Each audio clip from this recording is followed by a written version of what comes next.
دو نوجوان حضرت عمر رضی اللہ عنہ کی محفل میں داخل ہوتے ہی محفل میں بیٹھے ایک شخص کے سامنے جا کر کھڑے ہو جاتے ہیں اور اس کی طرف انگلی کر کے کہتے ہیں، یا عمر، یہ ہے وہ شخص۔ عمر رضی اللہ عنہ ان سے پوچھتے ہیں، کیا کیا ہے اس شخص نے؟ یا امیر المومنین، اس نے ہمارے باپ کو قتل کیا ہے۔ عمر رضی اللہ عنہ پوچھتے ہیں، کیا کہہ رہے ہو؟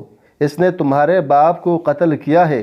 عمر رضی اللہ عنہ اس شخص سے مخاطب ہو کر پوچھتے ہیں، کیا تو نے ان کے باپ کو قتل کیا ہے؟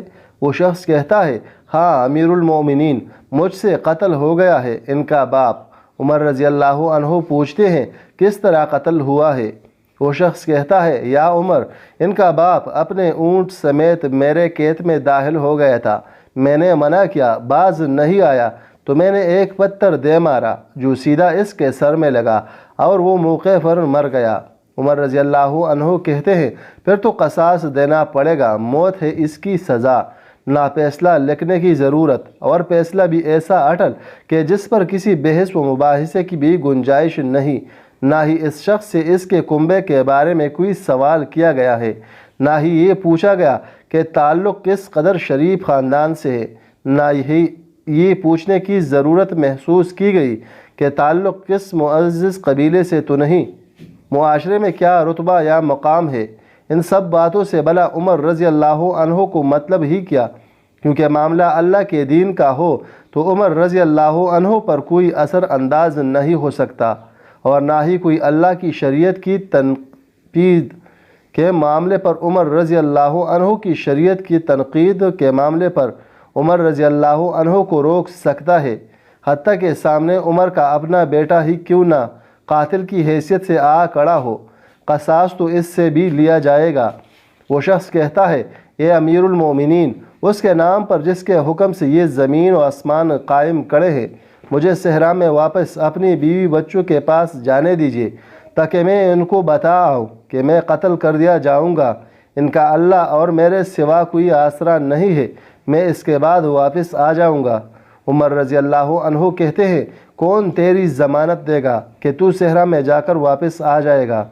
مجمع پر ایک خاموشی چھا جاتی ہے، کوئی بھی تو ایسا نہیں ہے جو اس کا نام تک بھی جانتا ہو، اس کے قبیلے، خیمے یا گھر وغیرہ کے بارے میں جاننے کا معاملہ تو بعد کی بات ہے، کون ضمانت دے سکے اس کی؟ کیا یہ 10 درہم کے ادار یا زمین کے ٹکڑے یا کسی اونٹ کے سودے کی ضمانت کا معاملہ ہے؟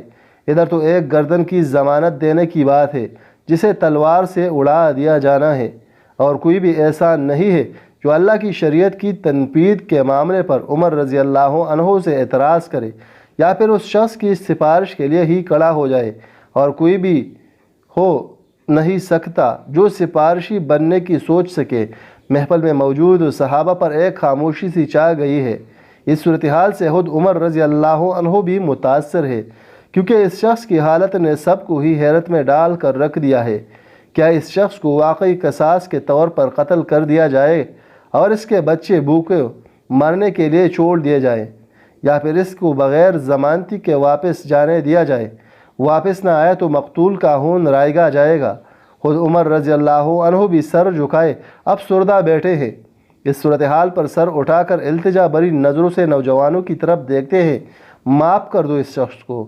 نوجوانوں نے اپنا آخری فیصلہ بغیر کسی جھجک کے سنا دیتے ہیں، نہیں امیر المومنین، جو ہمارے باپ کو قتل کرے اس کو چھوڑ دے، یہ تو ہو ہی نہیں سکتا۔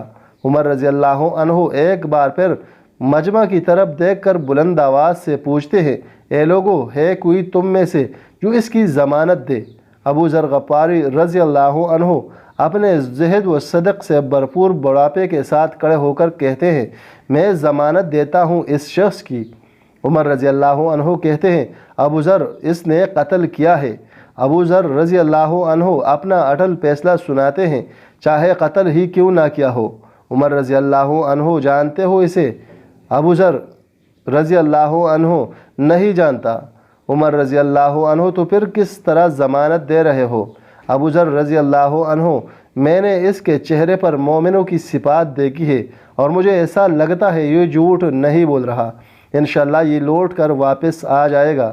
عمر رضی اللہ عنہ، ابو ذر دیکھ لو، اگر یہ 3 دن میں لوٹ کر نہ آیا تو مجھے تیری جدائی کا صدمہ دیکھنا پڑے گا۔ ابو ذر رضی اللہ عنہ اپنے فیصلے پر ڈٹے ہوئے جواب دیتے ہیں، امیر المومنین پھر اللہ مالک ہے۔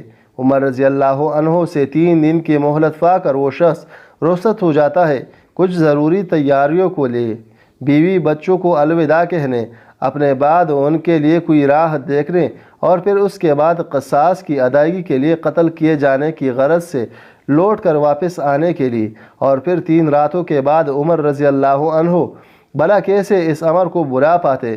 انہوں نے تو ایک ایک لمحہ گن کر کاٹا تھا۔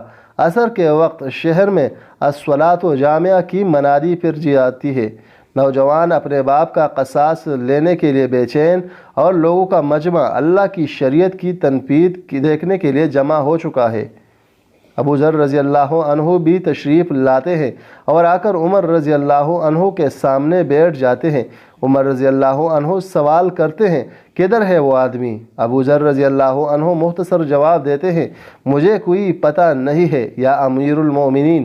ابو ذر رضی اللہ عنہ آسمان کی طرف دیکھتے ہیں، جدھر سورج ڈوبنے کی جلدی میں معمول سے زیادہ تیزی کے ساتھ جاتا دکھائی دے رہا ہے۔ محفل میں ہو کا عالم ہے، اللہ کے سوا کوئی نہیں جانتا کہ آج کیا ہونے جا رہا ہے۔ یہ سچ ہے کہ ابو ذر رضی اللہ عنہ عمر رضی اللہ عنہ کے دل میں بستے ہیں۔ عمر رضی اللہ عنہ سے ان کے جسم کا ٹکڑا مانگے تو عمر رضی اللہ عنہ دیر نہ کرے، کاٹ کر ابو ذر رضی اللہ عنہ کے حوالے کر دے۔ لیکن ادھر معاملہ شریعت کا ہے، اللہ کے احکامات کی بجا آوری کا ہے، کوئی کھیل تماشا نہیں ہونے جا رہا، نہ ہی کسی کی حیثیت یا صلاحیت کی پیمائش ہو رہی ہے۔ حالات واقعات کے مطابق نہیں، اور نہ ہی زمان و مکان کو بیچ میں لایا جاتا ہے۔ قاتل نہیں آتا تو ضامن کی گردن جاتی ہی نظر آ رہی ہے۔ مغرب سے چند لحظات پہلے وہ شخص آ جاتا ہے۔ بے ساختہ حضرت عمر رضی اللہ عنہ کے منہ سے اللہ اکبر کی صدا نکلتی ہے، ساتھ ہی مجمع بھی اللہ اکبر کا ایک بھرپور نعرہ لگاتا ہے۔ عمر رضی اللہ عنہ اس شخص سے مخاطب ہو کر کہتے ہیں، اے شخص، اگر تو لوٹ کر نہ بھی آتا تو ہم نے تیرا کیا کر لینا تھا؟